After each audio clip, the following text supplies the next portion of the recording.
Não há dúvida alguma de que a engenharia brasileira é reconhecida internacionalmente pela excelência, contando com tecnologias avançadas em áreas como concreto armado, estrutura metálica e diversas técnicas construtivas e inovadoras. Porém, é importante destacar que nem tudo é perfeito. Infelizmente, a engenharia brasileira também enfrentou momentos de falhas significativas que precisam ser lembrados para evitar a repetição de erros semelhantes no futuro. Neste vídeo, você verá uma lista das obras que deram errado no Brasil. Antes, deixe seu like, inscreva-se no canal e ative o sininho das notificações. Agora, vamos lá! O edifício Palace 2, feito em 1995 pela construtora Cerzan e sob a responsabilidade do deputado federal Sérgio Naia, foi marcado por uma série de controvérsias desde o início. A construção desconsiderou as normas de segurança do Rio de Janeiro, ignorando a obtenção do habite-se. O prédio foi alvo de diversos processos devido à baixa qualidade da construção, incluindo a morte de um operário que caiu no poço do elevador.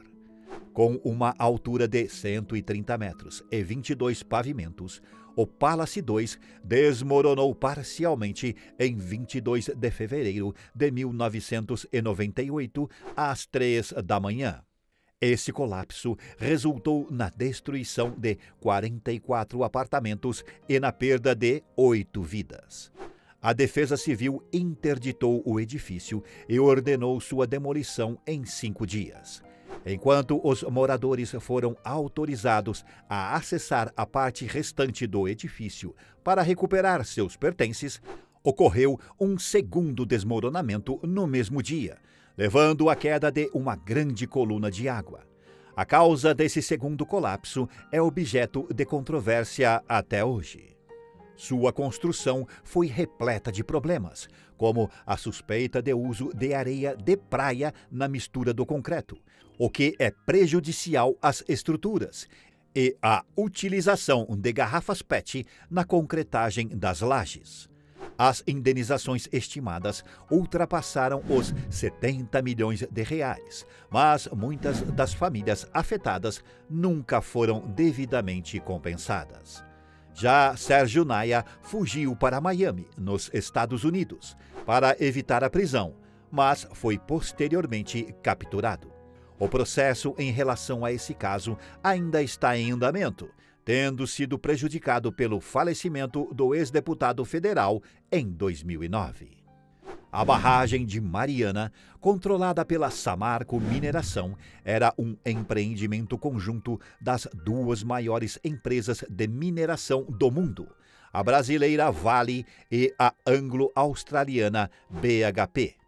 Localizada no distrito de Santa Rita Durão, no município de Mariana, em Minas Gerais, a barragem era conhecida como uma barragem de rejeitos e continha aproximadamente 62 milhões de metros cúbicos de lama resultante do processo de extração de minério de ferro.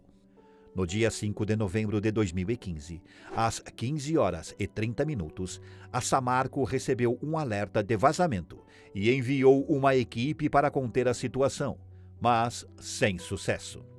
Às 16 horas e 20 minutos, ocorreu o rompimento, liberando uma enorme quantidade de lama sobre o Vale do Santarém, atingindo os distritos de Bento Rodrigues e Paracatu de Baixo, assim como as margens do Rio Doce e o litoral do Espírito Santo.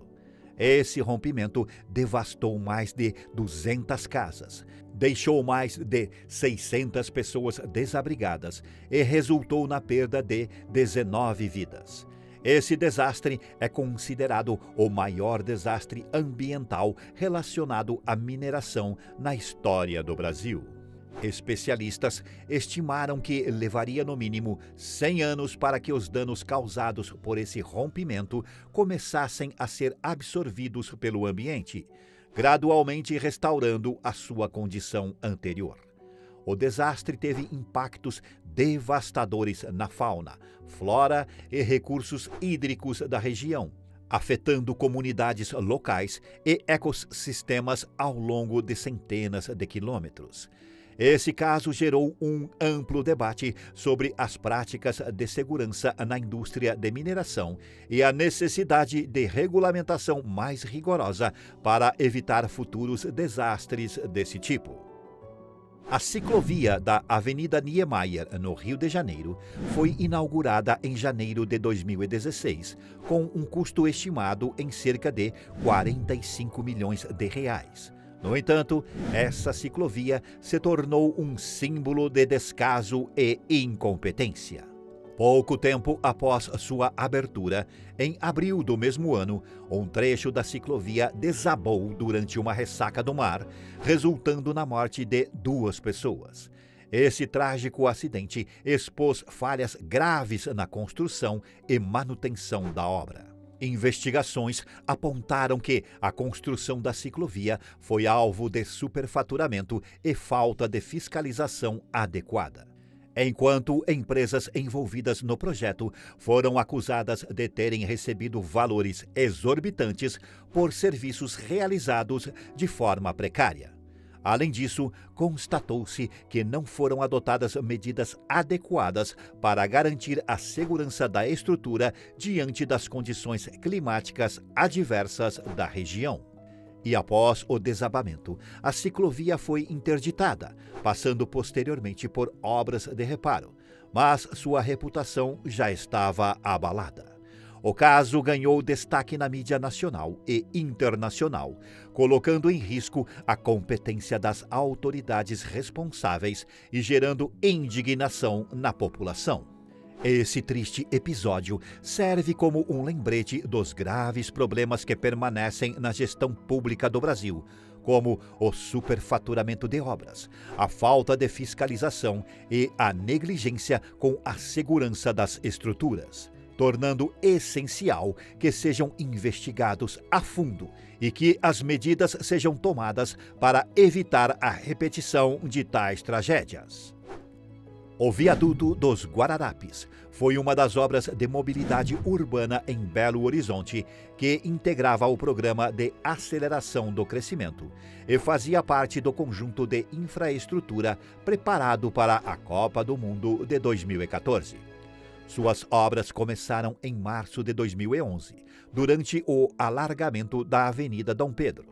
Com um investimento inicial de 173 milhões de reais, o viaduto era uma das principais etapas do projeto. No entanto, em 13 de junho de 2014, antes de sua finalização completa, o viaduto foi liberado para o trânsito. E em apenas 20 dias, no dia 3 de julho, ocorreu um colapso parcial do viaduto, esmagando um carro, um micro-ônibus e 2 caminhões.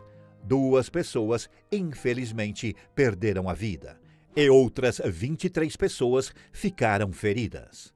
O colapso do viaduto foi causado por uma combinação de fatores, incluindo erros de cálculo que resultaram em uma baixa quantidade de aço no concreto armado, bem como falhas durante a execução da obra, como aberturas na seção do tabuleiro, comprometendo ainda mais sua estrutura. Após o acidente, as empresas responsáveis, Consul e Covan, e 4 engenheiros envolvidos foram responsabilizados, enfrentando um bloqueio de 30 milhões de reais. Porém, até hoje, o processo de responsabilização continua e nenhuma compensação adequada foi fornecida às pessoas diretamente afetadas pela tragédia. A barragem de Brumadinho era uma represa de rejeitos localizada no município de Brumadinho, em Minas Gerais. Construída em 1976 pela Ferteco Mineração, que posteriormente foi adquirida pela Vale em 2001, a barragem era classificada como de baixo risco, mas com alto potencial de danos. Ao longo dos anos, foram realizadas diversas vezes a prática de alteamento, na qual a própria lama de rejeitos era usada para aumentar a estrutura camada por camada, permitindo um maior volume de armazenamento. Porém, no início da tarde do dia 25 de janeiro de 2019, ocorreu o rompimento, liberando cerca de 14 milhões de toneladas de lama de rejeitos de minério de ferro. A lama percorreu aproximadamente 8 quilômetros, atingindo as comunidades de Vila Ferteco, Córrego do Feijão e Parque das Cachoeiras, além do município de Brumadinho. Esse rompimento é considerado o maior acidente de trabalho na história do Brasil, devido ao número de vítimas, que chegou a 270 pessoas, tornando o país o recordista em mortes nesse tipo de acidente no mundo.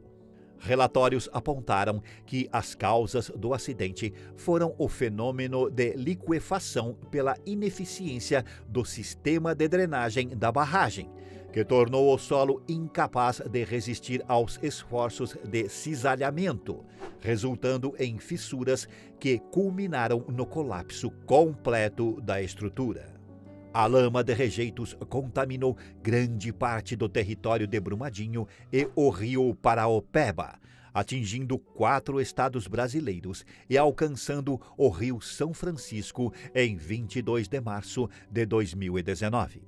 Esse desastre tornou Brumadinho o maior em número de vidas perdidas e o segundo maior desastre ambiental do Brasil, ficando atrás apenas do que ocorreu em Mariana. Aqui termina a lista. Se você acha que algum ficou de fora, coloque nos comentários. Este é o Urbana. Deixe seu like, inscreva-se no canal e assista um vídeo anterior. Até o próximo vídeo.